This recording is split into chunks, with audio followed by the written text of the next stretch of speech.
Welcome, everyone, on this 6th day of June in 2025. We are so happy to be here with our special guest. But first, I am going to welcome my co-host, Greg. How are you doing today?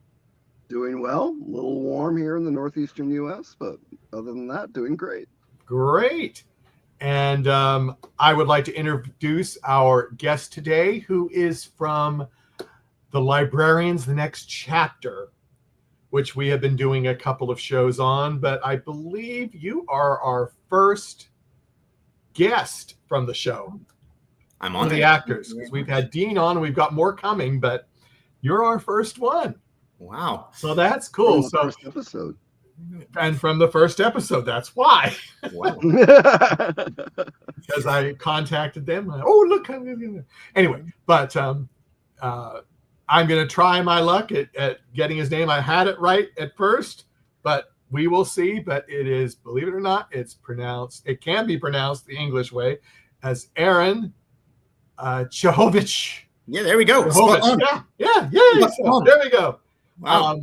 So I would like to welcome him. And so how are you doing, Harun, right now? Very, very good. Thank you so much for having me. And I'm honored to be the first guest from the Librarians, but I'm sure I'm not going to be the last. So yeah. No, you're not going to be the last.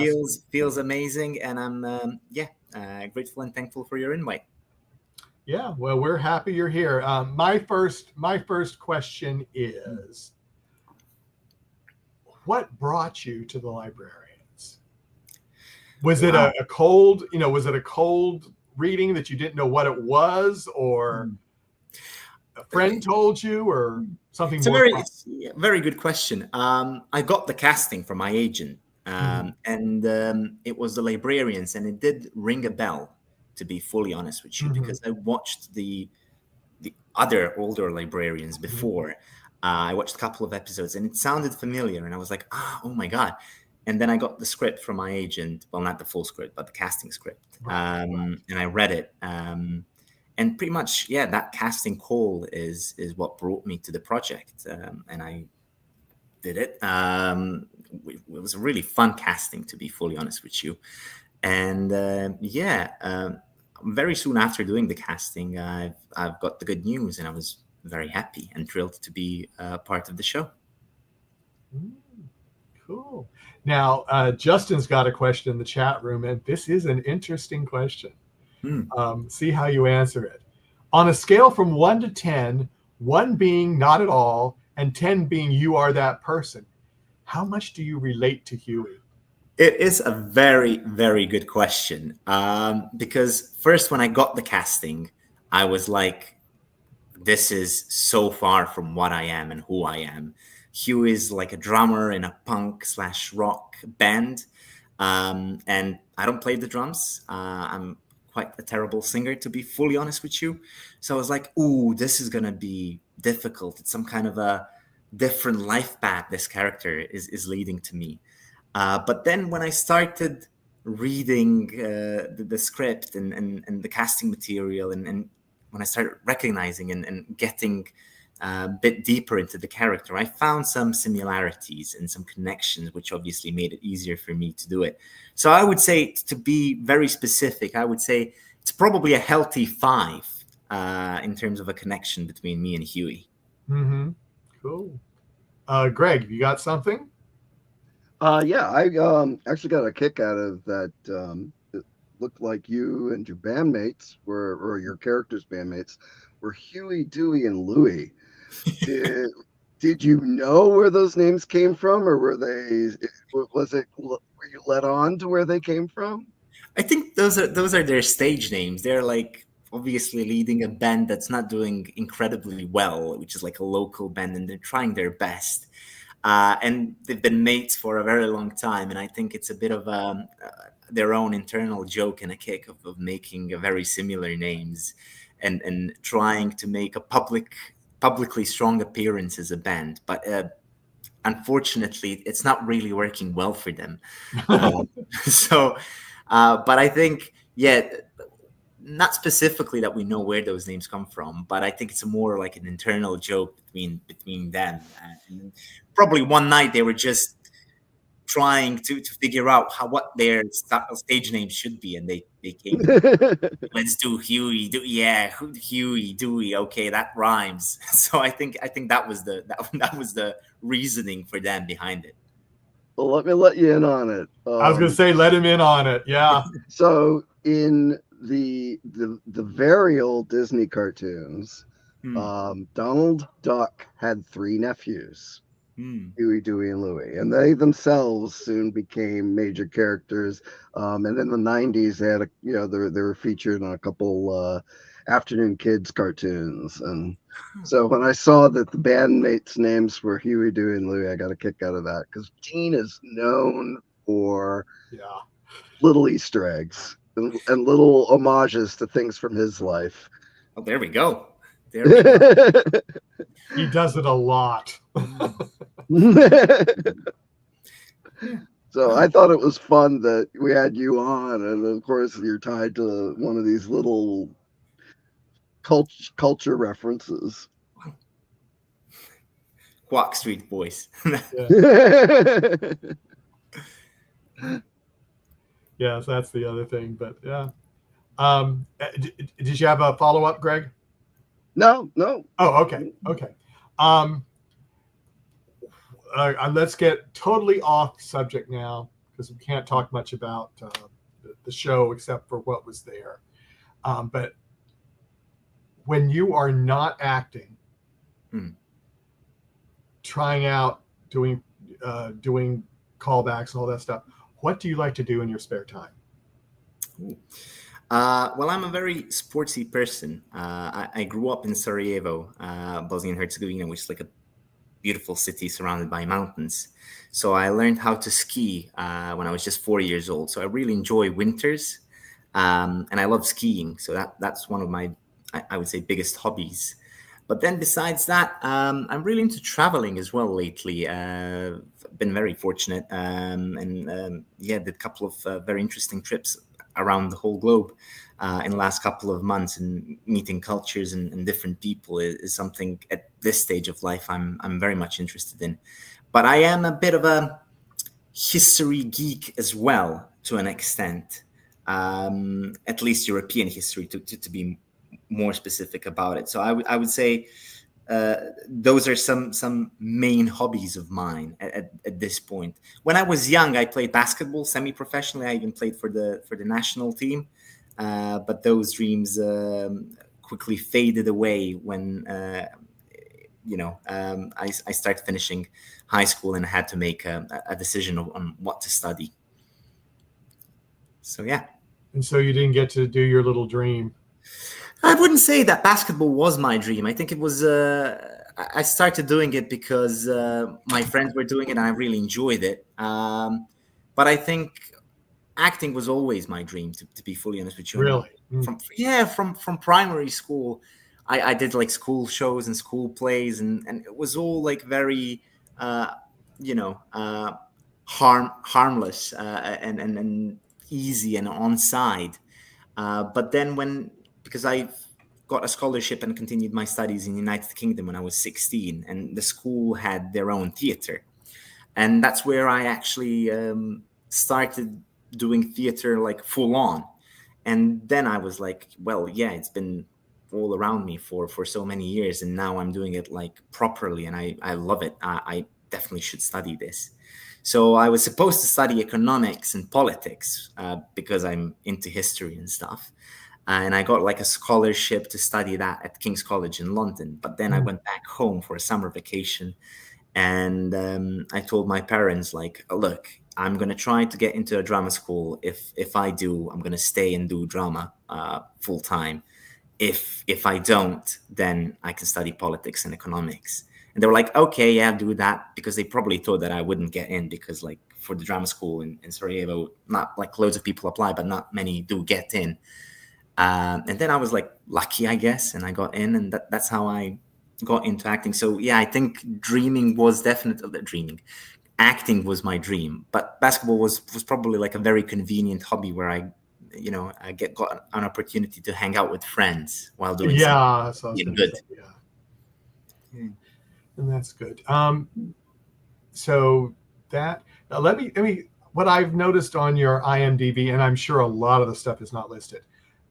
So you have done a lot of theater, you said too, Yes, because actually, that's not on IMDb. So can you yeah. tell us some of the things that you've been in that we might recognize or even not? So Yeah, I did Three Sisters in the National Theatre in Sarajevo, which is a Chekhov play by Caileigh. I did a couple of shows in the National Theatre and in other theatres in Bosnia and Herzegovina and in the Balkan region. And funny enough, my IMDb is unfortunately completely not up to date for various reasons. But I was mostly a theater actor until 2 years ago when I got into a master's program here in London at Royal Academy of Dramatic Arts. And that's when I actually started exploring TV and film in a greater detail. But I graduated like 2 years ago, and actually since graduating, I'm doing more TV and movie projects in theater. So that's fun. Do you have a preference on what you prefer to do, or are they both so different it doesn't matter? It's a very difficult question, I guess, for many actors, because they're very similar, yet they offer very different things. Obviously, acting is acting. You just use different tools on stage and different tools in front of the camera. But to be fully honest with you, I don't have a preference. I like this live element that theater gives you, where you're always on your tiptoes and there are people breathing and watching you. And if you make a mistake, you have to think of something on stage. But I've really enjoyed the magic of cinema and TV as well, where impossible becomes possible. So no, to be honest, the best case scenario is like you finish a movie or a TV project and then you have a theater project lined up. That would be the best thing, but usually things don't work like that. Yeah. Greg? So of your performances to date, what was your favorite stage role that you've performed, and what's been your favorite screen role? Well, to be fully honest with you, I have to place Huey somewhere because he was super fun to do, genuinely, and the whole experience of shooting this TV show was just incredible, and the atmosphere was amazing. People on set were amazing and lovely, and even though obviously everything was very focused and people knew exactly what they want from the show and what they want to achieve, it was so fun to do it, and it was such an amazing experience. And it's probably it's definitely the biggest set I've been to personally so far in my life. So that was as well a unique experience. So Huey from that angle. But then I did recently a movie in Italy, which is a drama based on a real life story about, here comes the history geek again, about like end of the Second World War and how a border between Yugoslavia and Italy was formed and a whole city was cut through with that border. And the story follows a Yugoslavian soldier who's guarding the border and who's establishing a very beautiful relationship with an Italian lady who visits the border every night, trying to pay her dues to her resting son, whose grave is on the other side of the border in the Yugoslavian territory. So that was a beautiful character, and especially because it was based on a true person as well, it was a very unique thing. And then in terms of, sorry? Oh no, that's amazing. Yeah. And then in terms of the theater, I think for theater there are so many roles I really enjoyed doing. Caileigh from Three Sisters being one of them, obviously. Who else comes to my mind now? But we did a beautiful play by a German author called, I can't remember his name. That's embarrassing. But the name of the play was Lake. And there was this character of Robert, who was, just really beautiful to do. So I think every role both on stage and TV are unique and beautiful in their own way. And I think that's the beauty of acting, because it really pushes you into investigating people or characters who are very different, and understanding them and bringing their story to life to one extent or another. And that's why what I really enjoy about acting, to be fully honest with you. So yeah. So that's awesome. It went That's on awesome. and on. Sorry. No, that's why you're here. Just talk about yourself. I was just looking up on the IMDb, and I was thinking, like, you've done some short films. Were those what you did when you were in university, or? Yeah. So yeah, I started studying when I was 18, pretty much. So that was in 2017. And then I did loads of short movies during my studies, both BA and MA studies, because I did MA studies in acting here in London right after graduating from my BA studies. So I did loads of short movies, because obviously when you're studying, you don't have loads of time, unfortunately, to do features and long projects and big projects. But you still have this eagerness, and you want to be in front of the camera as much as possible in a real life setting rather than an academic setting. So I did loads of short movies. And then since graduating in 2023, I started doing the big commitments, as they call them. Now, had you just graduated when you were on the Librarians? Yeah, so I graduated in 2023, and then I believe maybe in that year or year after, I got the casting for the Librarians, which is pretty amazing. Yeah. Yeah, I was going to say, because I know when it was filmed, because it got delayed being shown in the United States by a great deal, and so I know it was filmed a while ago. And it's so exciting that they're filming season 2 already. So it's amazing, yeah. And obviously, the whole launch of season 1 and the premiere was exciting as well. And I believe at the moment they're shooting season 2. So yeah, they're in the middle of season 2 right now. So yeah, that's amazing. Dean told us that on our podcast. It was like, yes, more exciting and beautiful things to come. That's for sure. Yeah, and I mean it's very nice, because people are going like, oh, well, TNT renewed it already, so I'm sure there's going to be. Well, I'm hopeful, but I definitely put trust in the material that there's going to be a lot more to come. There is a lot of very talented, very amazing people involved in that project, and from my very brief and small experience so far, when things are like that, great things are to come. Yeah, and Marcia has a question.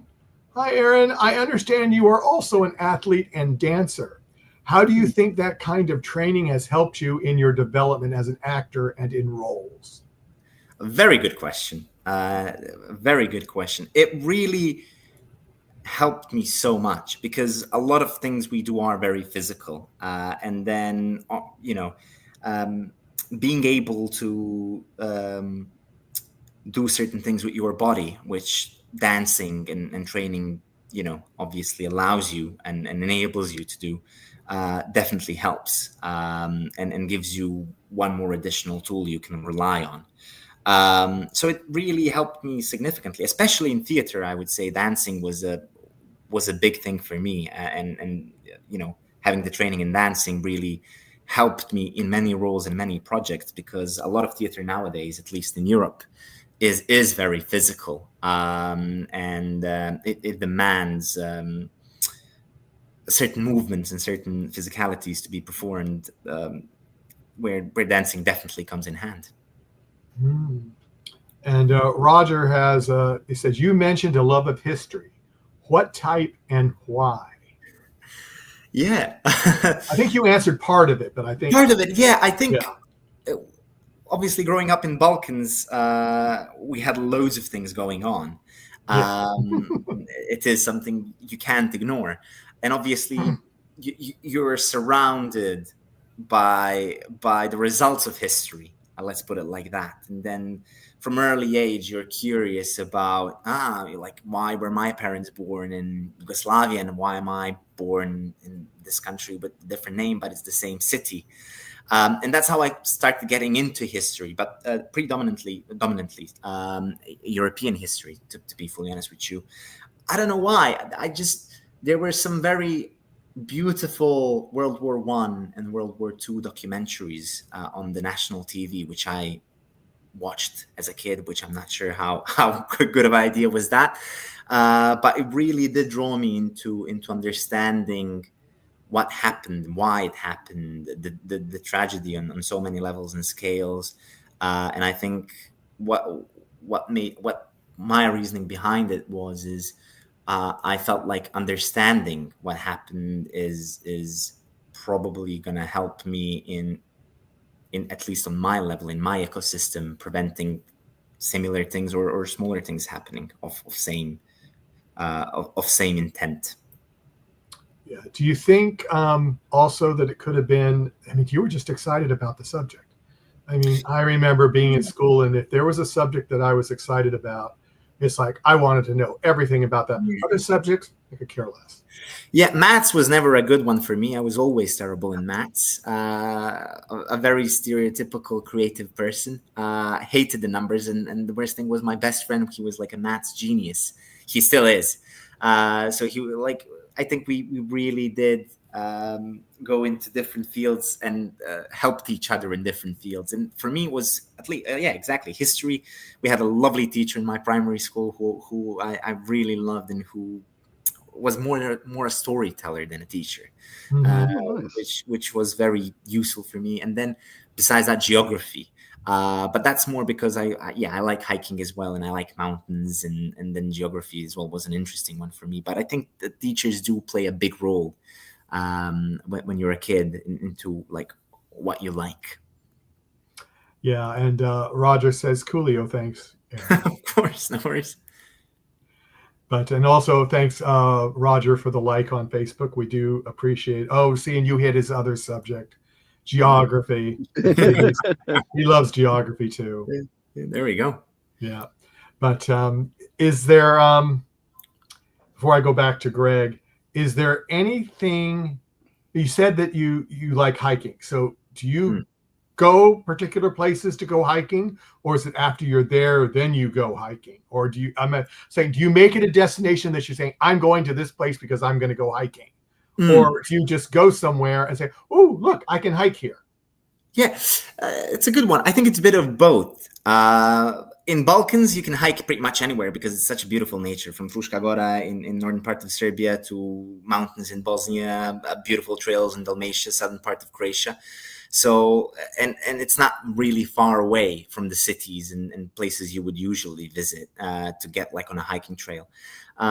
Here in UK, I'm more of the type of a guy who's like, oh, we should go to the Peak District and do a bit of a hike, or a Lake District or something like that. And for some reason, I'm surrounded with friends who like camping and who are really into it. And I go along with them. And that's how I got into it. Oh, okay. Okay, Greg. Oh, wow. I was so engaged, I forgot what my next question was going to be. That's what happens when we go live, you know? It's like So going back to school, I mean, both of your credentials were from performing arts academies. So you mentioned you hated maths, or didn't do well at maths. Was there any subject other than maths that you had to take that you're like, oh God, this is going to kill my GPA? Yeah, physics, chemistry. Oh wow. Oh yeah. I was a bit of a nerd, to be honest, and I really tried hard. And I wasn't terrible in school, and I wasn't getting terrible grades, but I just didn't enjoy it, to be fully honest.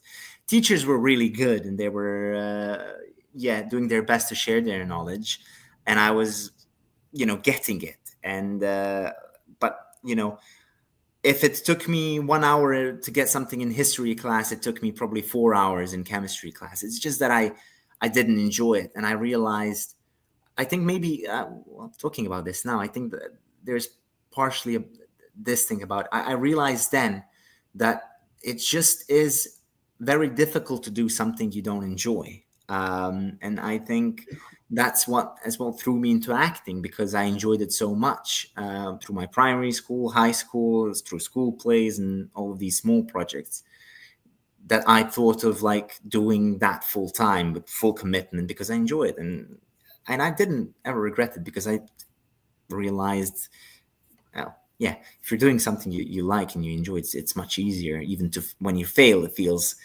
obviously feels terrible, but feels less harsh. And when you succeed, feels 10 times more amazing. But yeah, to answer your question, chemistry, physics, maths, Wow. those were the subjects which I just didn't truly enjoy. And yeah, were not my cup of tea, as Brits would say. That's awesome. I hate to let you know, my minor is mathematics, and I almost started a second minor in physics. Oh, that's amazing! If they're enjoying it and loving it, that's the most important thing, isn't it? I also love fine arts, do it. And so it's like I was torn between the technological path and the theater path. And went the technological path so I could support my family. Oh, well, I get that. It's an interesting and challenging path. That's hilarious. Here that's so funny. You got another one, Greg, or should I go ahead? No, I was going to ask what his favorite non-theater subject was, but you led right in with your love of history and world politics and things like that. So I think that's like, that pre-answered my other question. There we go. But pretty much, yeah. I think he's reading our minds. I think that's another subject that he doesn't want to tell us that he knows. That's my hobby, that's what I'm thinking. Yeah. Well, they're good get to know the person questions. Just answering them. Absolutely. And then he tells us the answers to our 2 future questions. So yes, that's awesome. It just makes it all work right, But I'm going on. I know you can't talk about like projects that you're doing right now, but are you keeping yourself busy with acting, or are you doing some other things too? Yeah, busy with acting at the moment, thankfully, and yeah, I'm very grateful about that. I'm currently doing a show here in London, which I can't talk a lot about. That's what we thought. But besides that, and as well, like while you're doing one thing, you're getting castings for other things, and you're actively applying, as they would say, and a lot of things is going on at the moment, which is very dynamic and very amazing. But we'll see what results in all of that. Well, hopefully something does come about that, and I know it's a challenge. You just keep doing. Are most of them video? Most of them are video, like TV, film things that I'm doing the castings for. It's funny because a few years ago I was only doing theater, and I really enjoy doing theater, and I enjoy doing it now. And then I was like, I'm missing acting and like for screen and TV. And then like last 2 years everything's about acting for TV or film projects. I'm like now. I would like to go back into theater a bit, and then this project came along, and so I'm involved now in this. But now I'm like, but yeah, I'm missing. But yeah. But yeah, most of the castings are for TV and film. Usually self tapes. A lot of quite interesting and amazing stuff. On the table, but we'll see in the air actually. But we'll see what lands. Yeah, you never know. I just want to let people in our live audience, we're going to be leaving in about 5 minutes. So if you have a question for Aaron and you haven't posted it yet, please do it now, because I get so upset when people post it late and we're off the air and I go, oh, look, here's 3 more questions. So I'm giving you your 5-minute warning, because there is a delay of what you hear and what we get over the thing. So if there's anything else anyone wants to know, please post it. on a scale, this might be tough because it sounds like this was your first project. On a scale from 1 to 10, how much did you enjoy the cast, the set, and everything else for the Librarians? It's an easy question. I thought it might be, but I just wanted to. It really is an easy question, and I'm not saying it obviously because we're talking about this particular project now, but it's an easy 10. And why I say that is everyone was just super nice, and everyone was very much in their own zone, doing some incredible stuff, and it was beautiful to be part of that project because Dean's an incredible person, an incredible creator, and someone who has this, I don't know, it's like some kind of a magic to gather very nice people who are dedicated and focused around the thing. And it was very productive, very like people knew exactly what needed to be done, and things were getting done, but without stress or this pressure, which often you can get like in different projects. Absolutely. From my perspective, there was definitely none of that, and it was just like having fun in front of the camera, and it resulted in something beautiful. So it was a clear 10, to be fully honest, and the cast was completely amazing. Everyone was, and for me as well, it was besides obviously doing the job, it was a beautiful learning experience as well. And I feel like I've learned a lot on that set, which as an actor you always want to learn in new projects, because that means you're growing, and your next project you'll be able to learn from a different spot and share your experience. So yeah, I felt like I've learned quite a bit in a very beautiful way, and I grew as an actor, and to an extent as well as a human, because we've been doing it for a long time, and obviously we've been a couple of episodes, and most of the last year was around it. So you meet some beautiful people, friends, and while doing something you love. So it's like a win-win situation, if you ask me. Yeah, I mean, I was fortunate. I went to Dean's Electricon convention in New Orleans, and he surprised everybody. We knew he was going to have a few of the cast members there from the new show, but when we got into the room, he told us, "Oh, I've got a special treat for you. We're looking at the first scene of the first episode." Oh. And it was like, I mean, I was floored. I mean, I had seen the movies and the original Librarians and everything.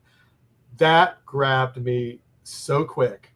And I actually went up to Dean afterwards and I said, "Dean, we'd really like to help you do some promotions for this, because I mean, this is wonderful." I mean, I went home, and I wasn't really supposed to tell people things, but I just kept telling them. I said, "It's good. You're going to like it, especially if you liked the old one. It is just so good." And the chemistry between the characters that were there, I mean, I could see it. And now, since I've seen more than the first scene of the first episode, it's like, wow. I mean, they seem to gel very quickly.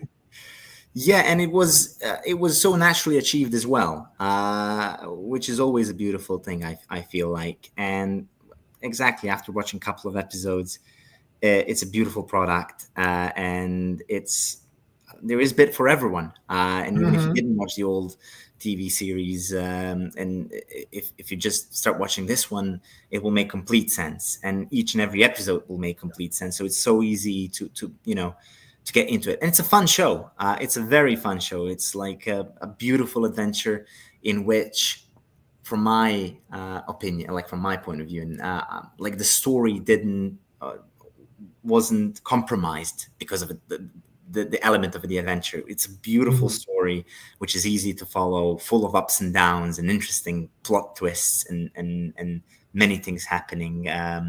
So yeah, in my opinion, it's a beautiful watch, and I think many people will enjoy it. we do a review show every week after the episode, and one of our co-hosts has never seen the original Librarians, and so we always like to bounce off of her because she's coming into it fresh and she doesn't have the background. But she says, we asked her that this last Wednesday, didn't we, Greg? Yep. And she was saying, no, she says, I understand it. It said things that I might not understand, they fill you in very quickly. And then I know what it is. And she's loving it. She's loving it because I told her she needed to watch it. And I've never seen it. I said, just see what you like. So. And the writing is super nice as well. Oh, with yeah. Easter eggs, which I found out now. There are so many Easter eggs. I mean, we were trying to get people that were in the chat room to throw out some Easter eggs that we missed, and we know that we missed some. I mean, I picked out the big ones, but Greg likes to look in behind everybody. Yeah, Greg likes to look behind everybody. Morning and talking about it Wednesday night, and it's like there's very little time for the rewatch to make sure you look for them, which is something I enjoy doing with Dean's productions.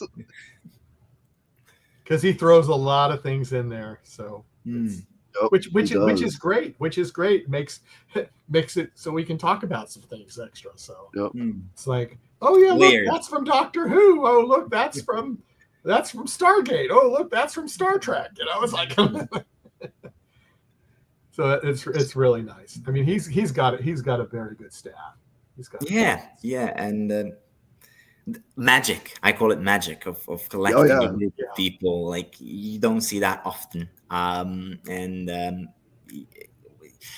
do like on the wrap up part. It was just everyone was happy, obviously, because we did something exciting and good, but everyone was sad as well because that meant that we were like for at least some time going apart because I don't know how, but we all established some amazing connections from different departments on the set, and everyone did brilliantly, and there was so much trust as well. So it was a very beautiful experience. Just going to ask you this because we're going to have her on. She actually did the costuming for the Ark also, and she's the costume designer for the Librarians. How did you have any say, or did she just throw things at you? It was there. Obviously, people listen to your opinion, but genuinely, the options that were offered were brilliant, and it like opened a whole new thing for me and for the character of Huey. And I think costume is a big deal for me, especially when trying to establish a character. And it was so beautiful what was offered, and it unlocked so many things. So obviously it was a collaboration. People were listening to other people's opinions, but there was no need for much input from my end because and it's beautiful when you were offered with something that you don't think of, because it opens a new pathway for you and then gives you a new option of exploring and playing with different things. So the costumes were super fun, and they really helped. Well, at least me, with the character as well. Costumes and the makeup. It really puts you more literally in Huey's shoes. Yeah, Ivana is just so. I mean, incredible. Really. I mean, we had, as I said, we had her on for season 2 of the Ark, and I wrote her just a little while ago, and I told her, I said, we'd really like to have you come on for the Librarians. And she was very excited. And then I said, well, when do you want to come on? And I was going like, I wonder when she's going to want to come on, So it was like, she goes, I'll let you know. And I said, well, I'll hear from her in a couple of days. 15 minutes later, I heard from her, and she goes, I've gone over all my notes, and I want to come back after episode 6. And then she said, I want to come back again after episode 12. And I just went, what do we have in store for 6 and 12? Dean talks about 6 and 12. She's talking about 6 and 12. And it's like, I'm just so excited. A lot of exciting very interesting things coming up. That's for sure. Yeah, and we're really looking for that. Well, I haven't seen anybody else in the chat room that's asked any questions. Greg, do you have a closing question, or just want to close out your? I have two hopefully quick closing questions. Okay. The first in reference to the character, because those of us of a certain age lived through the introduction of punk and metal, and I was wondering if when you got the type of character this was, did you go back and look at any classic punk or metal bands or band members, and if so, whom? A very good one. So in the first instance, my instinct was, I really have to look into some really good bands and band members and get my inspiration from those people. But then soon I realized they're not really a good band. So you don't want to do that, saying, So as someone who's like privately not listening to that type of music, I went with that stance, into the character, because they're not doing awfully good. Let's just put it like that. They're having loads of fun, and they're beautiful people, but their music, like how they perform music, is a bit questionable. So I think, even though my instinct was, okay, let's look into some punk bands and some icons from that era and that area. Obviously, I did look into a couple of things, but then I realized, but they need to be just a bit goofier, less cool, probably. So that's where Harun came in. Oh, I see. Okay, that's that 5 on the 10 scale. Yeah, exactly. So, and my general closing question usually has to do with your future. But I'm tailoring it for you rather than asking about a genre, because I would expect more history. Is there a specific historical figure that you would absolutely love the opportunity to portray on screen or stage? Wow, that's a very good question. I'll have to think about that a bit. So we have to put up the punk music and the metal music so you can think. Is that what we're starting? No. It's fine. I'll be quick. I'll try and be quick. We try to get one zinger question. Sid Vicious. Yeah. Who? Well, there's a couple of people coming to my mind.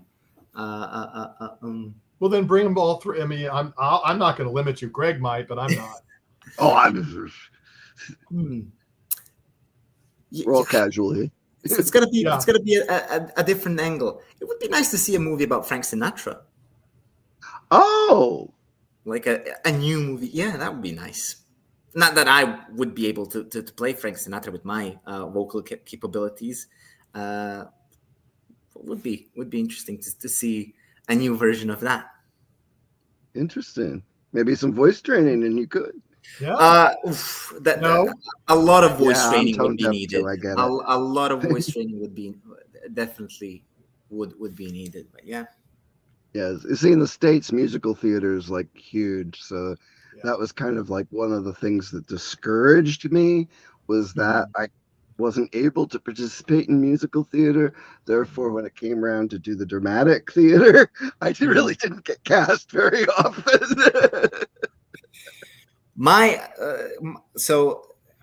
Here's one story. I'll keep it very brief. My parents really wanted me to play the guitar for some reason. I really like singing, but I'm not really good at it.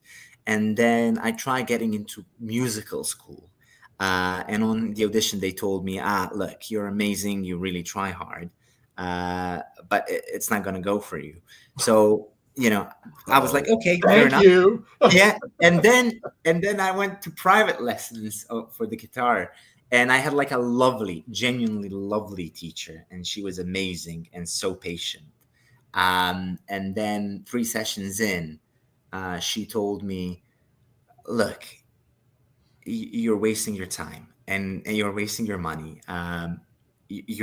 There's so many other things you're brilliant at, but singing is not your thing. And I completely get it. I was just completely terrible at it. Completely terrible at it. Sometimes in life, you have to understand, like, maybe this is not for me. And then, go down the path which is for you and understand your capabilities and your strengths and develop those. And enjoy the things which are not necessarily your strengths, and just enjoy them, but don't press on them, I guess. Make good use of them at least. Yeah, exactly. Yeah. Well, on that note, very wise. Very wise. On that note, I'm going to thank you, Aaron, for coming. No, thank you very much for having me. Suffering with us. I mean, it's tough. I know. Yeah, no, we're kind of crazy, but that's okay sometimes. It's a unique path. Beautiful, and it's always dynamic. You're always out of your comfort zone, and I guess that's why we chose it. Yeah, that is true. That is true. So, everyone, we do have. Now it's like I've got your name down, and now I can't remember who our guest is on Sunday from the Ark. But it's like I am going to throw it up so I can pronounce it right. I know her first name totally, but I'm going to misassemble us. So now I gotta check Messenger. Yeah. I know. You're making me look at it now. I know. So we are going to have the director of episode 2 on, which is Sandra Mitrovic. And we have had her on before for the Ark. So we are very excited to have her on again and talk about her episode 2 that she did, that you were not in. So no, you missed that. You got Dean as your director. Yeah. I'm sure that was a fun experience. Don't want to talk about that. I know he might be listening, so I don't want to say anything to that. But Sandra will be on with us on Sunday, 2 p.m. Eastern, 11 a.m. Pacific time. And if you're in the UK, that will be 7 p.m. And if you're in Serbia or Croatia or all those fun places, it'll be 8 p.m. Yeah. So, like to thank you so much, Aaron, for coming on. So, I almost said it the other way. Me.